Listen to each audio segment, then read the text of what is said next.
Recuerdo con total claridad el sonido del bolígrafo rasgando el papel en aquella habitación de la clínica.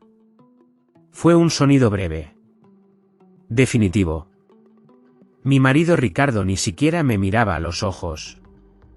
Tenía la vista clavada en su reloj de muñeca, preocupado por llegar a tiempo a una reunión, mientras su madre dejaba caer un cheque de 10.000 euros sobre mis piernas cubiertas por la sábana. En ese instante, ellos creían que estaban resolviendo un problema administrativo. Pensaban que estaban comprando el silencio de una mujer pobre y sin apellido para proteger su imperio inmobiliario. Yo no dije nada. No grité. No les dije que ese cheque no cubriría ni una de mis cenas de negocios habituales. Simplemente firmé. Ellos interpretaron mi silencio como sumisión absoluta. No sabían que, al bajar la cabeza, no me estaba rindiendo ante su poder. Estaba observando, por última vez y con una claridad dolorosa, al hombre que amaba convertirse en un completo extraño. A veces, el error más costoso de un hombre no es perder su fortuna, sino subestimar a la mujer que tiene enfrente. Antes de continuar, si lo desea, suscríbase al canal y dígame suavemente en los comentarios desde donde está escuchando esta historia, me alegrará mucho saberlo. Hay una luz muy especial a esta hora de la tarde. Entra por los ventanales del salón y lo inunda todo de un color dorado, casi irreal. Desde mi sillón, observo cómo esa luz acaricia la alfombra donde mi hijo, Leo, duerme la siesta. Tiene 6 meses. Ver su pecho subir y bajar con esa calma absoluta es lo único que necesito para saber que estoy viva. Que estamos a salvo. Aquí, en esta casa de la moraleja, el silencio es un lujo. Pero no siempre fue así. A veces, cuando el sol se esconde y las sombras se alargan, un frío repentino me recorre la espalda. No es por la temperatura. Es un recuerdo. Un recuerdo que huele a desinfectante caro y a flores que nunca llegaron. Cierro los ojos y, sin querer, vuelvo allí. A la habitación 402 de la Clínica Ruber Internacional. Fue el momento más feliz, y a la vez, el más cruel de mi vida. Recuerdo el peso de Leo en mis brazos por primera vez. Era un bulto tibio, húmedo, que olía a vida nueva. Yo estaba agotada. Me dolía cada músculo del cuerpo después de horas de parto, tenía el pelo pegado a la frente por el sudor, pero me sentía invencible. Me sentía madre. Levanté la vista buscando a Ricardo. A mi marido. A mi Richie. Esperaba encontrar sus ojos llenos de lágrimas, esa emoción torpe y maravillosa de quien acaba de ver un milagro. Esperaba que me diera la mano, que me dijera que todo había salido bien. Pero Ricardo no me miraba a mí. Tampoco miraba a nuestro hijo. Ricardo estaba de pie junto a la ventana, dándome la espalda. Se estaba ajustando el puño de la camisa, nervioso. Y entonces, lo vi mirar su reloj. Un gesto rápido. Impaciente. Como si tuviera prisa por estar en otro lugar. «Es precioso, ¿verdad, Richie?», susurré. Mi voz era apenas un hilo ronco. Él no se giró. Solo vi cómo se tensaban sus hombros. Entonces escuché el sonido de unos tacones golpeando el suelo. Un sonido seco, rítmico, autoritario. La puerta se abrió del todo y entró ella. Beatriz Herrera. Mi suegra. No traía flores. No traía una sonrisa de abuela. Llevaba un traje de chaqueta gris impecable y un collar de perlas que parecía brillar más que sus propios ojos. Se detuvo a los pies de la cama. Me miró como quien mira una mancha molesta en un mantel de hilo.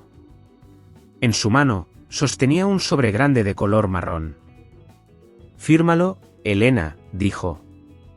Su voz no era un grito, era hielo.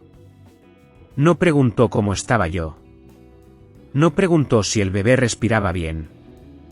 Simplemente, lanzó el sobre mis piernas, cubiertas por la sábana del hospital. El sobre cayó con un peso sordo, rozando los pies de mi hijo recién nacido. ¿Qué es esto?, pregunté, sintiendo que el aire de la habitación se volvía irrespirable. Miré a Ricardo, suplicando con los ojos que hiciera algo. Que dijera que era una broma. Pero él seguía mirando por la ventana, como un cobarde incapaz de enfrentar el desastre que había permitido. «Ábrelo», ordenó Beatriz. «Aunque ya te lo imaginas». Con manos temblorosas, saqué los papeles. Las letras negras bailaban ante mis ojos cansados, pero una palabra se clavó en mi pecho. «Divorcio». «La demanda de divorcio», aclaró Beatriz, con ese tono práctico que usaba para despedir a los empleados. «Y un cheque». Señaló un papel rectangular que había caído sobre la cama. Lo miré. 10.000 euros. 10.000 euros, repitió ella, con una mueca que pretendía ser generosa.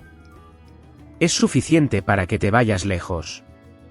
A algún pueblo perdido de la España vaciada, donde nadie te conozca. Puedes empezar de cero. Al fin y al cabo, eso es lo que eres, ¿no? Una chica de la nada. Sentí que el mundo se detenía. Este es el hijo de Ricardo, dije, abrazando a Leo con más fuerza. Es su nieto. Beatriz soltó una risa corta, seca. Eso ya lo determinará la prueba de ADN, dijo con desprecio. Pero el divorcio no es negociable. Ricardo se casa con Victoria Campos el mes que viene. Necesitamos esa fusión. Y tú eres un error que debemos corregir. Miré a mi marido una última vez. Richie, dije. Él se giró despacio. Tenía la cara pálida. No se atrevió a mirarme a los ojos. Miró al suelo, avergonzado, pero decidido. Lo siento, Elena, murmuró. Mamá cree que es lo mejor. Es por el bien de la empresa. No lo entenderías. En ese instante, algo se rompió dentro de mí. No fue el corazón. Fue la inocencia.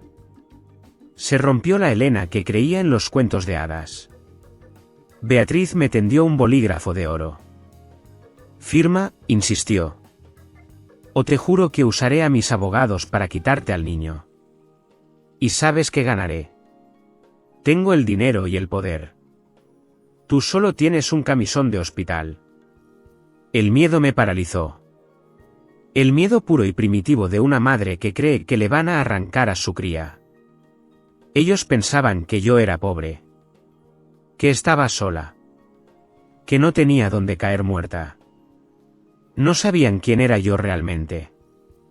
No sabían que el apellido Vega pesaba más que todo su imperio inmobiliario junto. Pero en ese momento, yo tampoco me sentía una heredera. Me sentía pequeña. Rod. Cogí el bolígrafo. Mis dedos no tenían fuerza. Firmé. No firmé porque estuviera de acuerdo. Firmé porque quería que se fueran. Quería que sacaran su toxicidad de la habitación de mi hijo. Beatriz cogió los papeles con una sonrisa triunfal. Sabia decisión, dijo. Se dieron la vuelta y salieron por la puerta, llevándose con ellos mi dignidad, mi matrimonio y la mentira en la que había vivido los últimos 2 años. Me quedé sola, con el sonido del llanto suave de Leo y un cheque de 10.000 euros arrugado bajo mi mano. Fue entonces cuando supe que el amor había muerto. Pero algo más fuerte acababa de nacer. A menudo me pregunto cómo permití que sucediera. Como una mujer educada para dirigir un imperio como el Grupo Vega Global terminó firmando su propia sentencia en una cama de hospital, humillada por 10.000 euros. Para entender el final, tengo que contarles el principio. Todo empezó con la muerte de mi padre, Javier Vega. Cuando él se fue, me dejó una fortuna incalculable, sí. Pero también me dejó un vacío inmenso y una soledad que resonaba en los pasillos de nuestra mansión familiar. De repente, ya no era Elena. Era la heredera. Era un objetivo. Cada hombre que se acercaba a mí no veía mis ojos, veía mi cartera. Veía acciones, yates y consejos de administración. Estaba cansada. Cansada de dudar de cada sonrisa. Cansada de preguntarme si me querían a mí o a lo que representaba mi apellido. Así que tomé una decisión. Una decisión que entonces me pareció romántica, y que ahora, vista con la distancia del tiempo, quizás fue ingenua. Decidí desaparecer. Dejé atrás los lujos. Alquilé un piso pequeño y antiguo en el barrio de Chamberí. Me encantaba ese lugar. Olía a café tostado por las mañanas y se escuchaba el ruido de los autobuses. Conseguí un trabajo a media jornada en una biblioteca municipal. Allí, entre el polvo de los libros viejos y el silencio de las salas de lectura, me convertí en Elena García. Solo Elena. Y entonces apareció Ricardo. Lo conocí en una cafetería cerca de la biblioteca. Él entraba siempre con prisa, con el ceño fruncido, cargado de planos y hablando por teléfono con tono estresado. Era arquitecto en la empresa de su familia, Inmobiliaria Herrera. Parecía llevar el peso del mundo sobre los hombros. Un día, se le cayó el café sobre la camisa. Yo le ofrecí una servilleta. Él me miró y, por primera vez, sonrió. No fue un flechazo de película. Fue algo más suave. Más tranquilo. Empezamos a hablar. A él le gustaba mi calma. Decía que yo era su refugio contra el caos de su madre y de la empresa. Yo le escuchaba durante horas hablar de vigas, de cemento, de plazos imposibles. Me enamoré de su vulnerabilidad. Me enamoré de que necesitara mi ayuda para corregir sus presentaciones, o para elegir una corbata. Me sentía útil. Me sentía real. Cocinábamos pasta en mi cocina diminuta. Veíamos películas en un sofá hundido. Él no sabía que la mujer que le preparaba el café podía comprar el edificio entero donde vivíamos. Y yo no se lo dije. Quería estar segura. Quería saber que, si algún día todo mi dinero desaparecía, él seguiría allí. Pero hubo señales. Siempre hay señales, aunque el amor nos ponga una venda en los ojos. Recuerdo la primera vez que me llevó a comer a la mansión de Puerta de Hierro para conocer a su madre. Beatriz Herrera. La casa era imponente, pero fría. Beatriz no me saludó con un abrazo. Me saludó con un escáner. Sus ojos recorrieron mis zapatos, mi bolso barato, mi peinado sencillo. Durante el almuerzo, no me preguntó qué libros me gustaban o cuáles eran mis sueños. ¿Y tu familia, Elena?, preguntó, cortando el filete con una precisión quirúrgica. ¿Quiénes son los García? No me suena ese apellido en Madrid. Mis padres fallecieron, mentí a medias. Soy hija única. No tengo a nadie más. Beatriz dejó los cubiertos sobre el plato. Hizo un gesto de desaprobación, muy leve, pero evidente. Vaya, dijo. Sin conexiones. Sin pedigrí. Sentí un escalofrío. Miré a Ricardo, esperando que me defendiera. Él me apretó la mano por debajo del mantel, pero su sonrisa fue nerviosa. Mamá es un poco antigua, Elena, me dijo después, en el coche. No le hagas caso. Ella cree que los apellidos importan. Pero yo te quiero a ti. Yo le creí. Quise creerle. Pensé que mi amor sería suficiente para llenar cualquier vacío en su cuenta bancaria o en sus expectativas sociales. Pensé que habíamos construido algo sólido, algo verdadero, en ese pequeño piso de Chamberí. No sabía que para los Herrera, la verdad es un lujo que no se pueden permitir.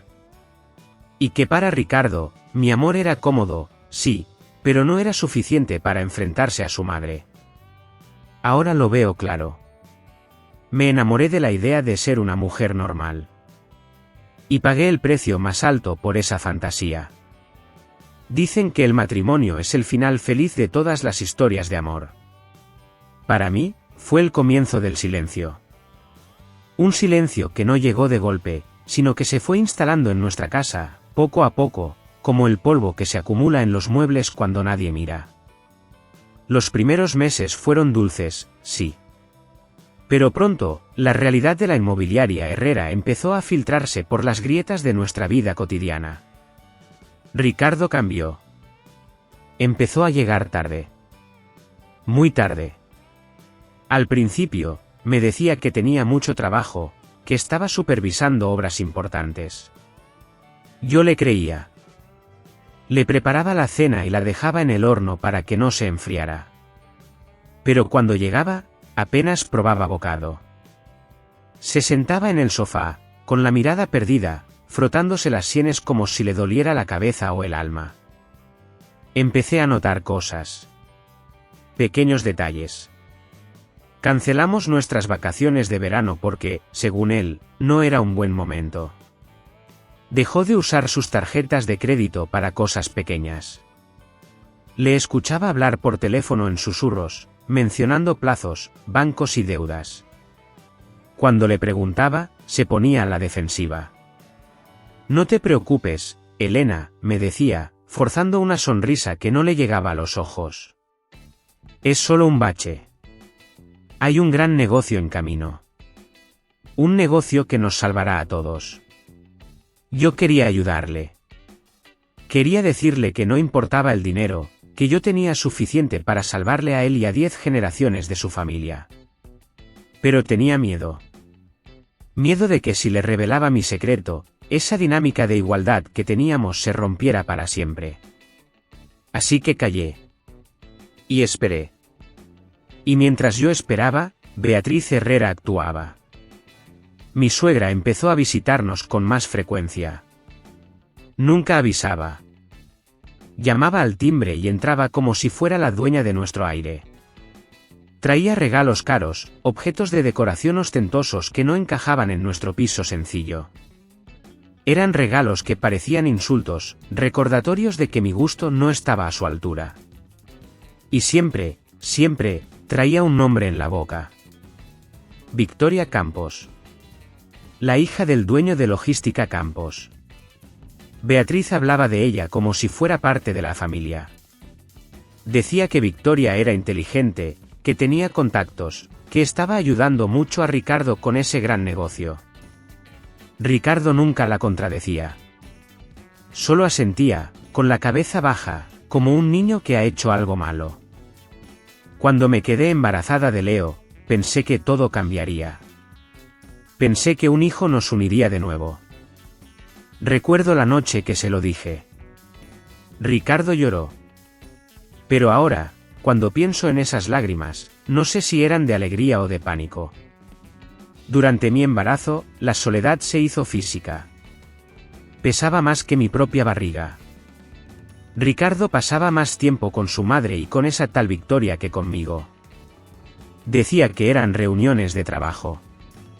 Que tenía que asegurar el futuro del niño. Pero cuando llegaba a casa, olía a perfume caro y a culpa. Se iba al balcón a hablar por teléfono. Cerraba la puerta de cristal. Yo me quedaba dentro, acariciando mi vientre, viéndole gesticular, viéndole reírse de una manera que ya no se reía conmigo. Me sentía un mueble viejo en mi propia casa. Una carga. Una mujer que solo servía para esperar.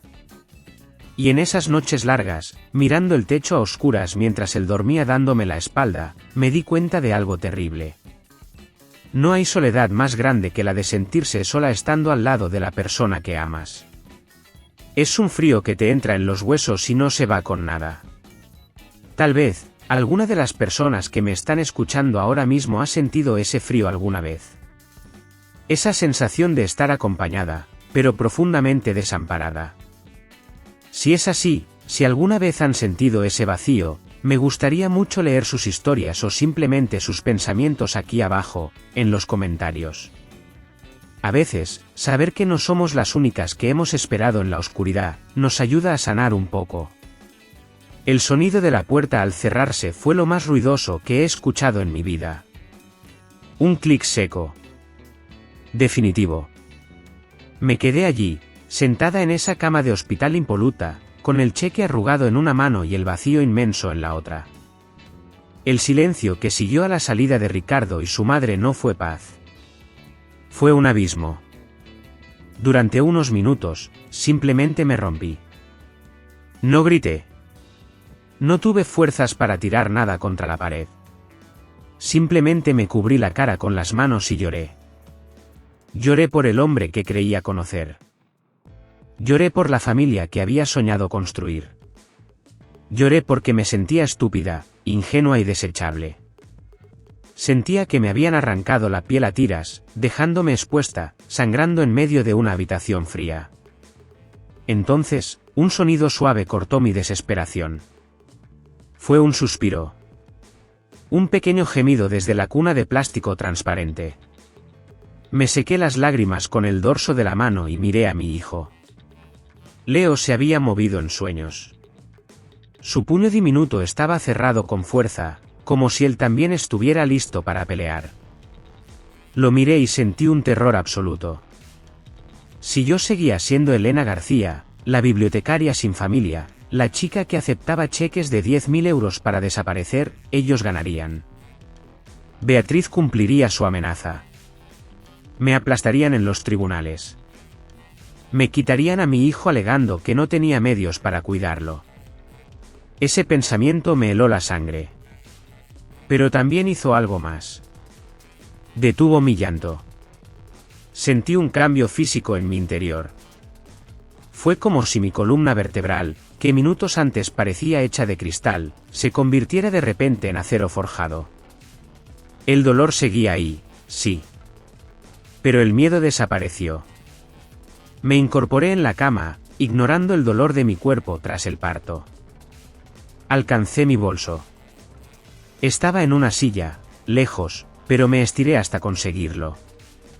No busqué mi teléfono habitual, ese con la pantalla astillada que usaba para llamar a Ricardo y preguntarle a qué hora vendría a cenar. No. Mis dedos tantearon el forro interior del bolso, buscando una costura oculta. Allí estaba. Saqué un teléfono negro, delgado, sin marca visible. Un dispositivo que llevaba 2 años apagado. 2 años durmiendo, igual que mi verdadera identidad. Presioné el botón de encendido. La pantalla se iluminó, proyectando una luz azul sobre mis manos cansadas. Marqué un número de memoria. Solo un tono. ¿Diga? La voz al otro lado era grave. Profesional. Inconfundible. Respiré hondo. Cerré los ojos un segundo, despidiéndome mentalmente de la mujer sencilla que había intentado ser. Cuando hablé, mi voz ya no temblaba. Ya no era la voz de la esposa abandonada. Era la voz de Elena Vega. Sebastián, dije. Hubo una pausa al otro lado de la línea. Un silencio cargado de sorpresa, y quizás, de alivio. Señora, respondió él, con ese tono respetuoso que no había escuchado en tanto tiempo. ¿Es usted? Soy yo. Miré hacia la puerta por donde habían salido mi marido y mi suegra. Se acabó, Sebastián, dije, y cada palabra pesaba como una losa. La farsa se ha terminado. Ven a buscarme. ¿Dónde está? Preguntó él, y escuché el sonido de llaves y movimiento al fondo. En la clínica Ruber Internacional. Habitación 402. Hice una pausa. Miré el cheque de 10.000 euros que seguía sobre la sábana. Lo tomé y lo hice una bola en mi puño. Y Sebastián, añadí, con una frialdad que me asustó incluso a mí misma. No vengas solo. Trae contigo a la abogada. Quiero a Isabel Garrido aquí en 30 minutos. Entendido. Vamos para allá. Colgué el teléfono y lo dejé sobre la mesita de noche. No sentí triunfo. No sentí la satisfacción de quien va a vengarse.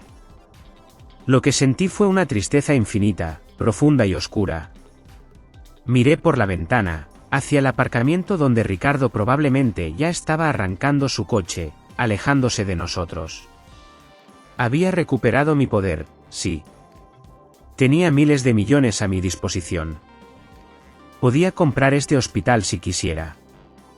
Pero mientras acariciaba la mejilla de mi hijo, supe la verdad. Había pagado un precio terrible.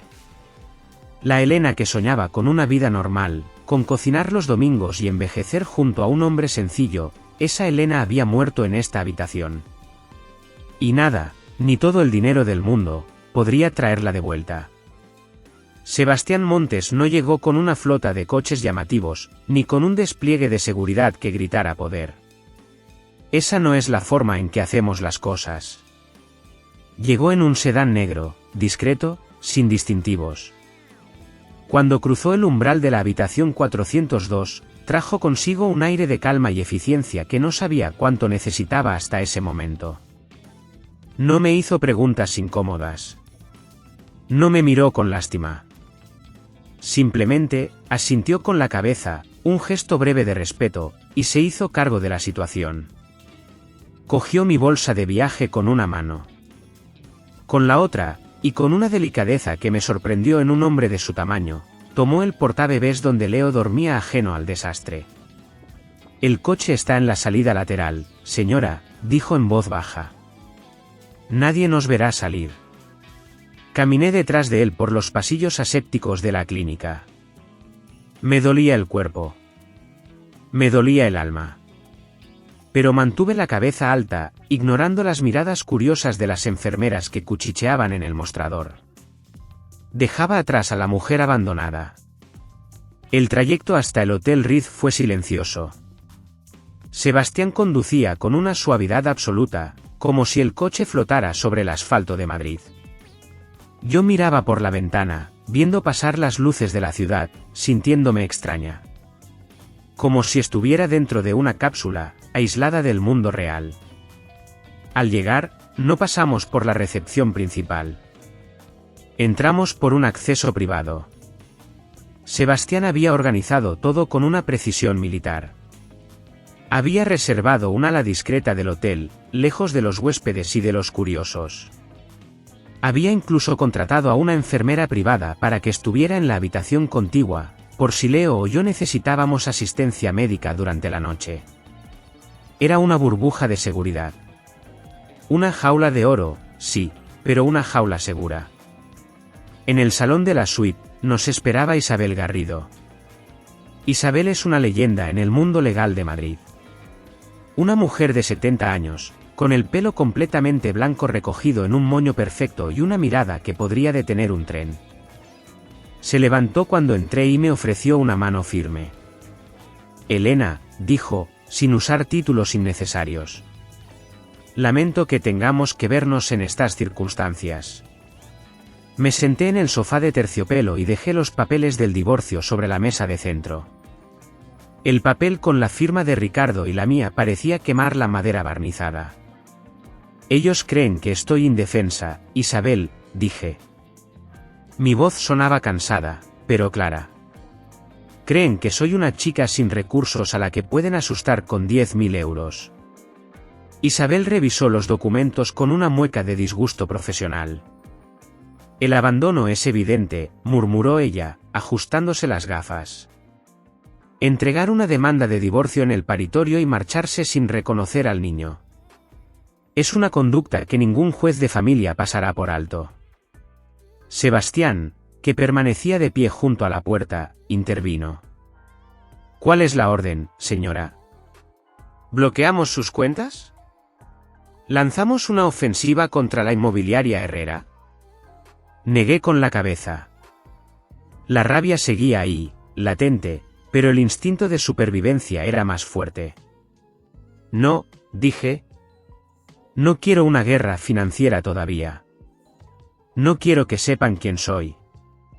Si se enteran de que soy Elena Vega, usarán eso para decir que soy una mujer poderosa que intentó engañar a su pobre hijo.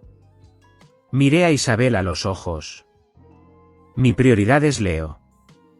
Quiero presentar una solicitud de emergencia mañana mismo a primera hora. Quiero la guarda y custodia exclusiva. Quiero que conste en acta que el padre y la abuela abandonaron al menor a su suerte horas después de nacer.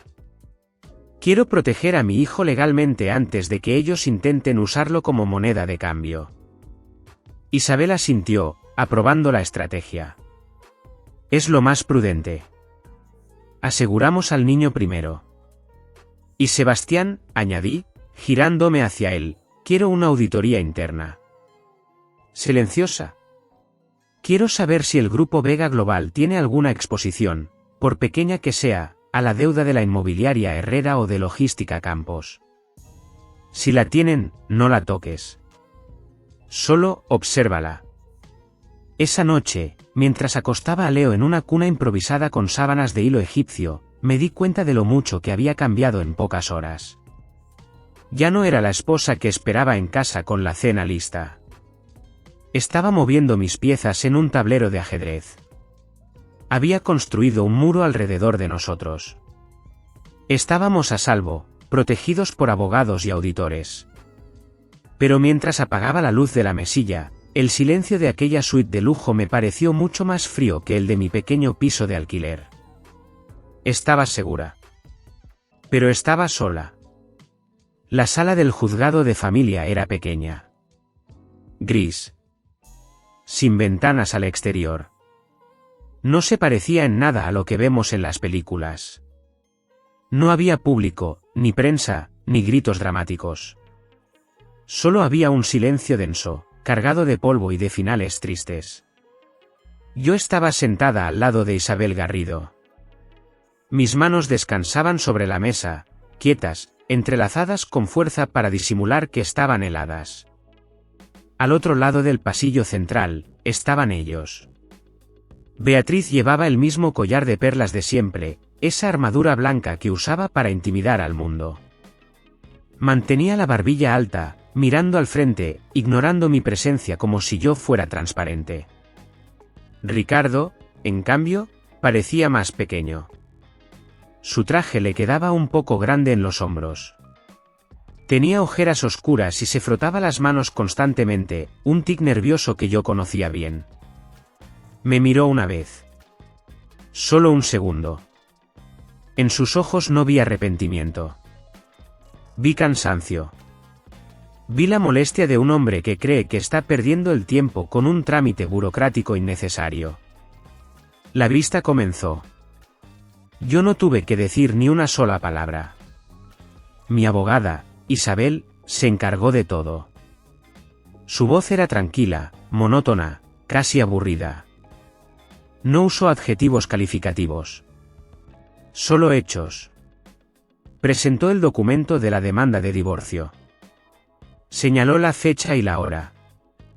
Su señoría, dijo Isabel, ajustándose las gafas, estos papeles fueron entregados a mi cliente en la cama del hospital, apenas 40 minutos después del parto. El padre y la abuela abandonaron el recinto inmediatamente después, sin reconocer al menor y sin ofrecer ningún tipo de asistencia, salvo un cheque por valor de 10.000 euros para que la madre abandonara la ciudad. El juez, un hombre mayor con cara de pocos amigos, frunció el ceño. Miró los papeles y luego miró a Ricardo. Hubo un silencio incómodo. Ricardo se encogió en su silla. Pero el golpe final no fue ese. Llegó el momento de demostrar la solvencia económica para la custodia. Beatriz se adelantó, impaciente. Su abogado presentó las cuentas de la inmobiliaria Herrera. Eran números grandes, sí, pero llenos de deudas y créditos pendientes. Beatriz sonrió con suficiencia, convencida de que su dinero, aunque fuera prestado, aplastaría a la pobre bibliotecaria. Entonces, Isabel sacó nuestra carpeta. Era gruesa. ¿Pesar? La depositó sobre la mesa del juez con un golpe suave. Aquí están los activos de mi cliente, dijo Isabel. Elena Vega. Propietaria mayoritaria y presidenta del Consejo del Grupo Vega Global. El tiempo pareció detenerse en la sala. Vi el momento exacto en que la comprensión golpeó a Ricardo. El juez pasó las páginas, levantando las cejas cada vez más. Luego, pasó una copia a la otra parte. Ricardo tomó el documento. Sus manos empezaron a temblar. No era un temblor leve. El papel se agitaba en el aire. Leyó el nombre de la empresa. Leyó las cifras. Levantó la vista hacia mí. Ya no había cansancio en su mirada. Había espanto. Su boca se abrió ligeramente, pero no salió ningún sonido. Estaba viendo, por primera vez, la magnitud de su error. No estaba viendo a su esposa. Estaba viendo los millones que necesitaba desesperadamente para salvar su empresa, y se dio cuenta de que los había tenido en su propia casa, durmiendo en su propia cama, y los había echado a la calle. Beatriz le arrancó el papel de las manos. Su rostro pasó del blanco al rojo en un instante. Se llevó una mano al pecho, como si le faltara el aire. Me miró con una mezcla de odio y codicia que me revolvió el estómago. Esto es un fraude, balbuceó ella, pero su voz no tenía fuerza. Ella nos engañó. El juez golpeó la mesa con su mazo. Señora Herrera, silencio, ordenó. La documentación está validada por Hacienda. La solvencia de la madre es indiscutible. Y dada la conducta de abandono mostrada por la parte paterna. No escuché el resto de la sentencia. Solo escuché las palabras guarda y custodia provisional para la madre. Me levanté.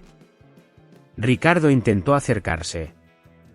Dio un paso hacia mí, con una mano extendida, balbuceando mi nombre.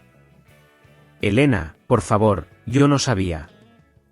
No me detuve. No le miré. Salí de la sala con Isabel a mi lado. No sentí la euforia de la victoria. No sentí alegría al verlos destruidos. Sentí un vacío inmenso. Había ganado el juicio, sí. Tenía a mi hijo seguro conmigo. Pero mientras caminaba por el pasillo gris del juzgado, supe que había perdido para siempre la inocencia de creer que alguien podía amarme solo por ser yo. Ricardo no lloraba por haberme perdido a mí. Lloraba por haber perdido mi firma en sus cheques. Y esa verdad dolía más que cualquier derrota. Ganar no siempre se siente como una victoria. A veces, ganar se parece mucho a quedarse sola en medio de un campo de batalla silencioso, rodeada de ruinas. Los días posteriores al juicio fueron extraños. Yo seguía en mi suite del Hotel Ritz, protegida por muros de terciopelo y seguridad privada, pero el mundo exterior ardía. Sebastián me traía los informes cada mañana junto con el café. Su voz era neutra, sin emociones, cuando me leía el desastre de los Herrera. Logística Campos se ha retirado formalmente de la fusión, me dijo un martes, mientras yo daba el biberón a Leo. Al parecer, el padre de Victoria no hace negocios con familias inestables. Asentí en silencio.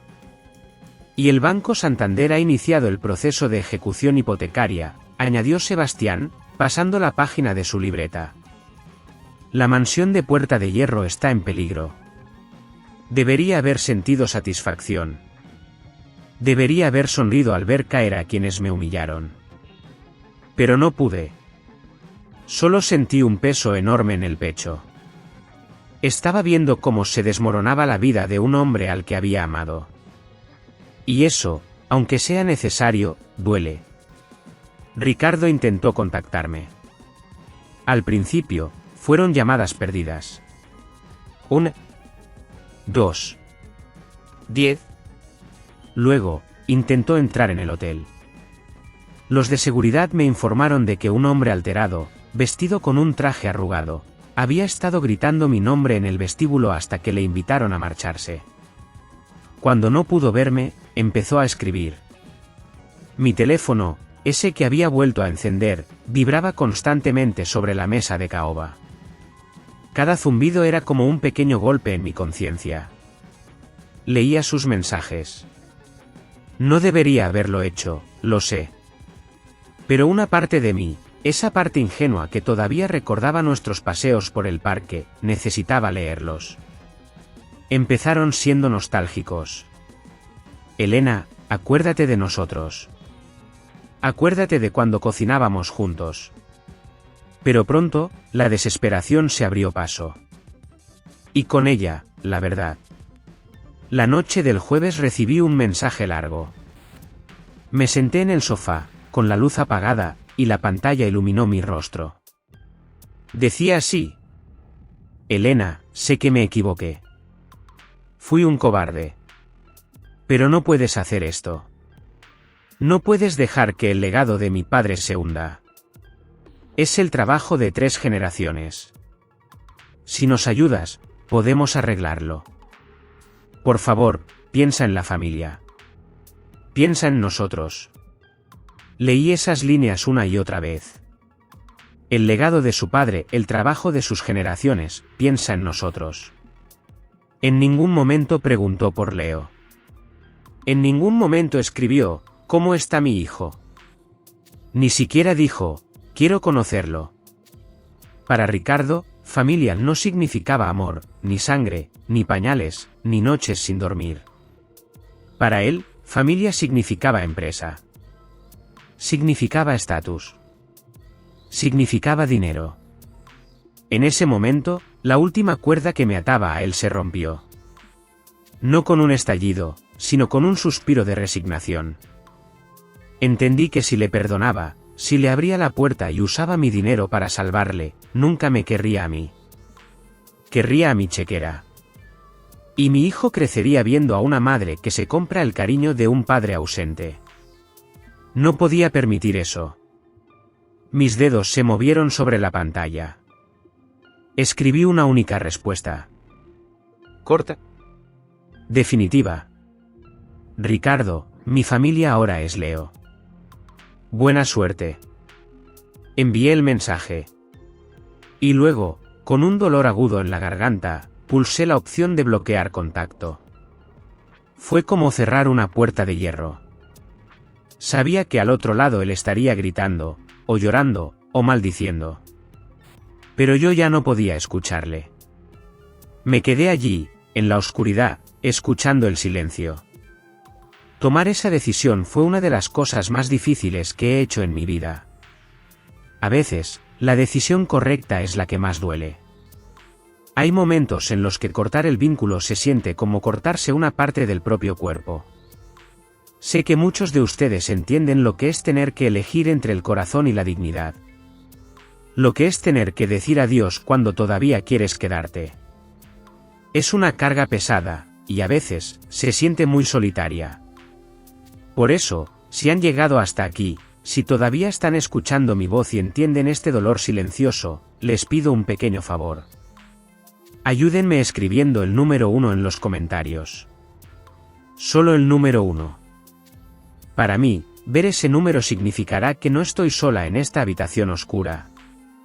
Significará que hay alguien al otro lado que comprende que, a veces, hay que romperse un poco para poder sanar del todo. Su compañía es lo único que me da fuerzas para contarles el final de esta historia. Dicen que las casas tienen memoria. Que las paredes guardan los ecos de las risas, de las discusiones y de los secretos que se susurran cuando nadie escucha. Yo no sé si eso es verdad. Pero sé que cuando la inmobiliaria Herrera colapsó, el ruido de su caída se escuchó en todo Madrid. No fue una sorpresa para nadie. Al menos, no para mí. Cuando los bancos cierran el grifo, la sed acaba con todo. La empresa se declaró en quiebra técnica un lunes gris de noviembre.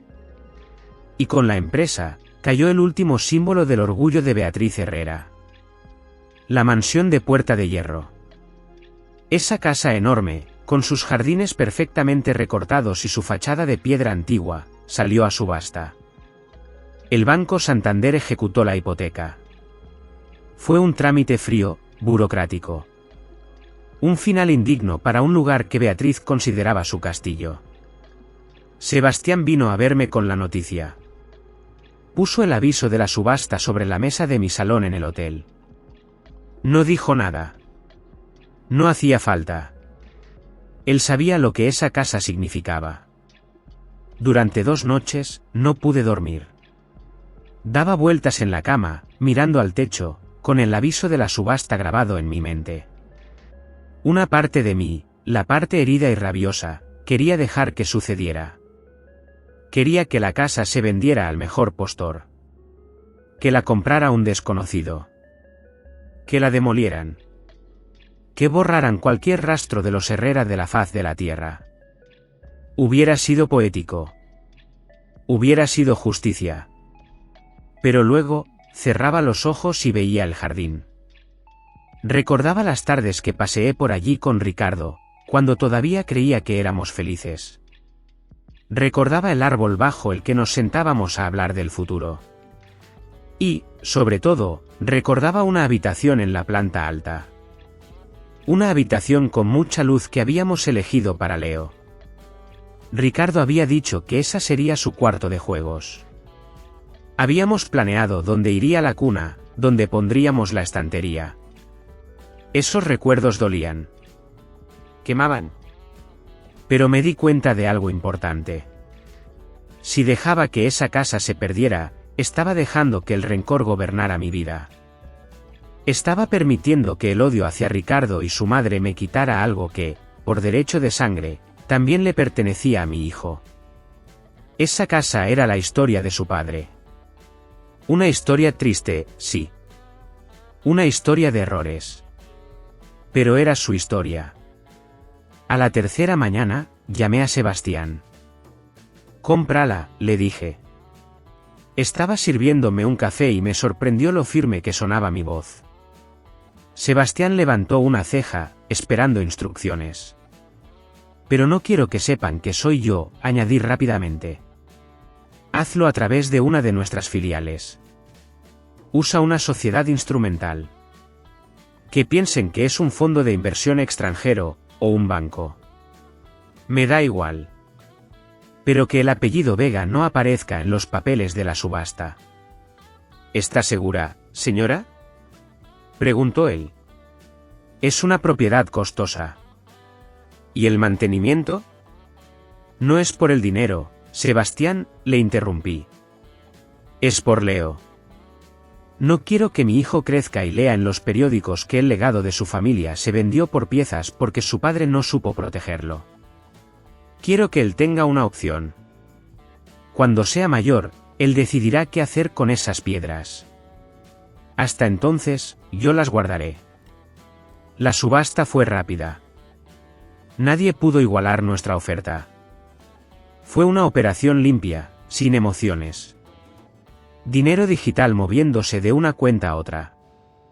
Unos días después, Sebastián me entregó una carpeta de cuero azul.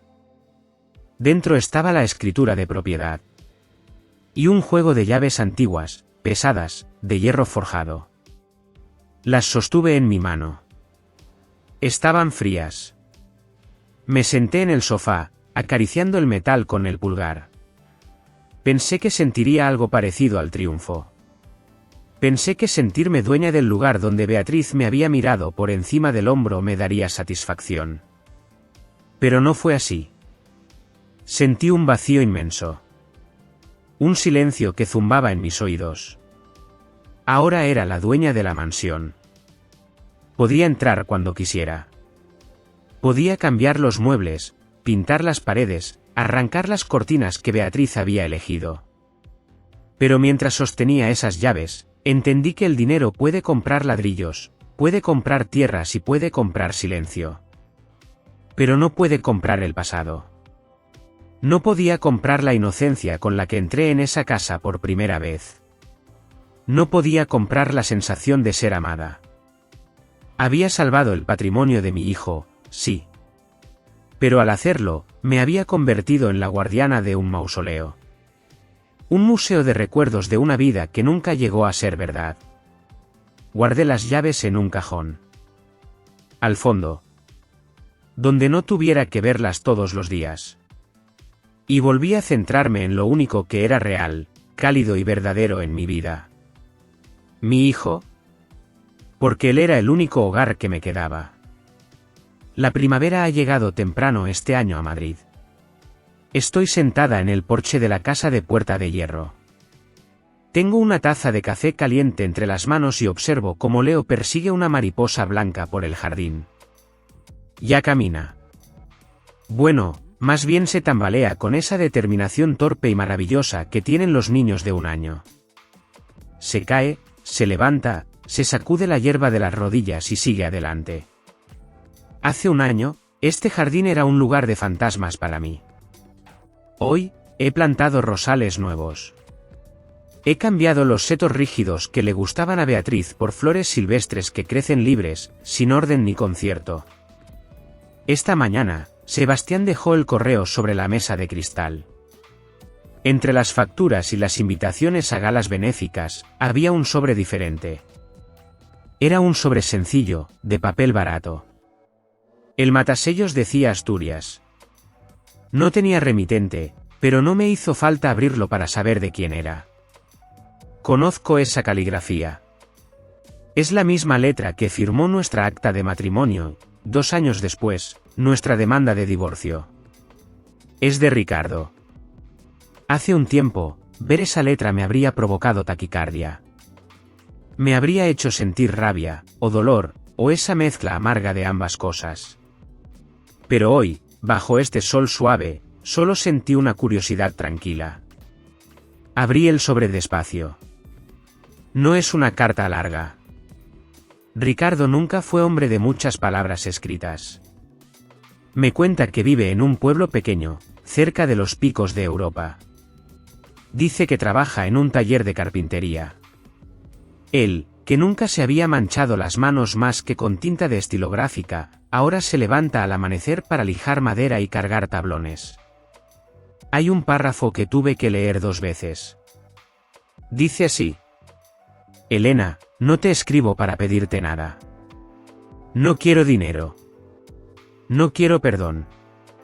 Solo necesito que sepas que mis manos, estas manos que ahora están llenas de callos y heridas de astillas, se sienten más dignas que cuando llevaban relojes de oro. Hice una pausa para tomar un sorbo de café. Leo se había distraído con una mariquita en una hoja. Seguí leyendo. Me equivoqué, Elena. No porque perdiéramos la empresa. Me equivoqué porque fui un cobarde. Permití que el miedo a perder mi estatus fuera más grande que el amor por mi hijo. Ahora, cada vez que termino una silla o una mesa, pienso en que estoy construyendo algo real. Algo que sirve para algo. Estoy aprendiendo a ser valiente. Quizás, algún día, sea digno de que Leo sepa quién soy. Al final de la carta, menciona a Beatriz. Dice que vive cerca de él, en un apartamento alquilado. Cuenta que ha envejecido 10 años en uno. Que apenas sale, y que pasa los días sentada frente a la ventana, en silencio. Ya no da órdenes. Ya no exige. Supongo que el silencio es su propia cárcel, una que ella misma construyó ladrillo a ladrillo. Doblé la carta con cuidado. No la rompí. No la tiré a la basura. Miré a mi hijo, que se reía a carcajadas intentando atrapar su propia sombra. Sentí una ligereza en el pecho que no había sentido en mucho tiempo. Me di cuenta de que ya no odio a Ricardo. Tampoco le compadezco. Simplemente, le he soltado. He aceptado que él es un hombre que tuvo que perderlo todo para encontrarse a sí mismo. Y yo soy una mujer que tuvo que romperse para descubrir cuán fuerte podía ser. Él está en el norte, aprendiendo a ser humano entre el serrín y la madera. Yo estoy aquí, reconstruyendo este hogar sobre los cimientos de la verdad. Guardé la carta en mi bolsillo. Leo me vio y corrió hacia mí con los brazos abiertos. Lo levanté en el aire y él escondió su carita en mi cuello, oliendo a jabón y a leche. En este momento, no soy la heredera del Grupo Vega. No soy la exesposa vengativa. Soy Elena. Solo Elena. Y por primera vez en toda esta historia, eso es suficiente. Me gusta tener las manos manchadas de tierra. Es una sensación curiosa. Durante años, me enseñaron que una mujer de mi posición debía tener las manos impecables. Manicura perfecta, Piel suave. Manos hechas para firmar cheques y sostener copas de cristal, no para cavar agujeros en el jardín. Pero aquí estoy. De rodillas sobre la hierba. El sol de la tarde empieza a caer sobre Madrid, tiñendo el cielo de un color naranja suave, casi violeta.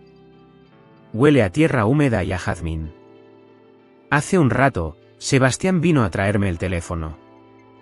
Había una llamada importante de la sede central del Grupo Vega Global. Al parecer, las acciones han subido. Al parecer, somos más ricos que ayer. Le dije que tomaría el recado más tarde. Antes, eso me habría preocupado. Habría corrido a mi despacho, encendido el ordenador y revisado los gráficos. Pero hoy prefiero terminar de plantar estos rosales. Son rosas blancas. Silvestres. Crecen desordenadas, buscando la luz a su manera, sin seguir las líneas rectas y geométricas que tanto le gustaban a Beatriz Herrera. Miro a mi alrededor. Esta casa, la mansión de Puerta de Hierro, solía imponerme respeto. Sus muros de piedra me parecían fríos, hostiles. Sentía que me juzgaban. Ahora, sin embargo, las piedras son solo piedras. El miedo se ha ido. A unos metros de mí, Leo está sentado en el césped. Tiene un juguete de madera en las manos. Se ríe solo, balbuceando palabras que solo él entiende. Lo miro y pienso en todo lo que hemos recorrido para llegar hasta este momento de paz. Ha sido un camino largo. Y doloroso. A veces, cuando la casa está en silencio por la noche, todavía pienso en Ricardo. No lo hago con odio. El odio es un fuego que consume demasiada energía, y yo necesito esa energía para mi hijo. Tampoco lo hago con amor. Ese amor se quedó en aquella habitación de hospital, junto con el cheque de 10.000 euros que nunca cobré. Pienso en él como se piensa en un libro que leíste hace mucho tiempo. Recuerdas la trama, recuerdas que te hizo llorar en algunas páginas, pero ya no te duele el final. Sé que está en el norte. Sé que está intentando reconstruirse. Y sinceramente, espero que lo consiga. Espero que encuentre la paz que yo he encontrado aquí, entre la tierra y las flores. Mucha gente me pregunta si me arrepiento. Me preguntan si me arrepiento de haber ocultado mi identidad durante 2 años. De haber fingido ser una bibliotecaria pobre. De haber vivido en un piso pequeño y haber contado las monedas para llegar a fin de mes. Y la respuesta siempre me sorprende a mí misma. No. No me arrepiento. Esos 2 años fueron, paradójicamente, los más verdaderos de mi vida. Fueron los únicos años en los que supe, sin ninguna duda, que cuando alguien me sonreía a mí. No a mi apellido. No a mi cuenta bancaria. Es cierto que terminó mal. Es cierto que descubrí que el amor de Ricardo tenía un precio y un límite. Pero lo que yo sentí, lo que yo viví, eso fue real. Y nadie puede quitarme eso. Ni siquiera él. Me sacudo la tierra de las manos y me levanto. Mis rodillas crujen un poco. Leo me ve y se levanta también, corriendo hacia mí con esa inestabilidad preciosa de los primeros pasos. Lo cojo en brazos. ¿Pesa? Pesa mucho más que aquel día en la clínica. Es un peso sólido. Un peso feliz. Miro hacia el horizonte, donde el sol se esconde tras los árboles. El poder no me ha curado. El dinero no ha borrado mis recuerdos. El dinero ha comprado esta casa, sí. Ha puesto seguridad en la puerta. Me ha dado la libertad de decir que no a quien quiera. Pero la sanación ha venido de otro lugar. Ha venido de aceptar que la vida no es perfecta. Que nos traicionan. Que nos caemos. Que a veces, las personas que deberían protegernos son las que nos empujan al abismo. Pero aquí estamos. Dicen que el tiempo lo cura todo. Yo no estoy segura de eso. Creo que el tiempo no borra las heridas. Simplemente, nos enseña a vivir con ellas. Nos enseña que una cicatriz no es algo feo. Es un mapa. Es la prueba de que sobrevivimos a algo que intentó rompernos. Abrazo a mi hijo y respiro hondo el aire fresco de la tarde.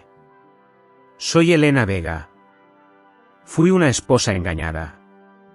Fui una madre asustada. Fui una vengadora implacable. Pero hoy, en este jardín que crece libre y salvaje, soy simplemente una mujer que ha aprendido a plantar flores sobre sus propias ruinas. Y eso, creo, es el único final feliz que existe. La dejamos en su jardín, bajo el sol de Madrid, con las manos manchadas de tierra y el corazón, por fin, en calma. Su historia nos deja una pregunta silenciosa, una que quizás todos nos hemos hecho alguna vez. ¿Qué requiere más coraje, destruir a quien nos lastimó con todo el poder que tenemos, o tener la fuerza para soltar, perdonar en silencio y seguir adelante? Elena eligió su paz. No sé qué habrían elegido ustedes en su lugar. Si esta historia ha despertado algún recuerdo o alguna emoción en su interior, me gustaría mucho leerles en los comentarios. Sus reflexiones son el alma de este espacio. Y si han disfrutado de este tiempo juntos, si han sentido la compañía de estas palabras, les invito a dejar un me gusta y a compartir este relato con alguien que sepa apreciar los silencios.